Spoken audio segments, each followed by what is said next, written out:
This is exactly how I make $10,000 a month without ever making a single video or showing my face on YouTube.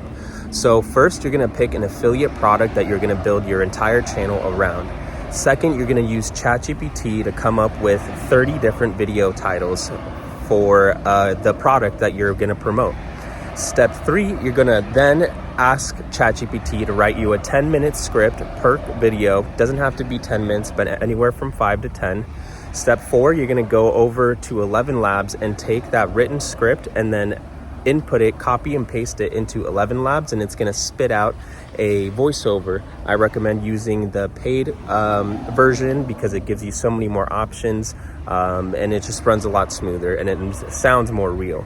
Step 4, you're gonna then take that voiceover and send it over to a video editor and pay anywhere between $35 to $100 for a professionally made video to be made.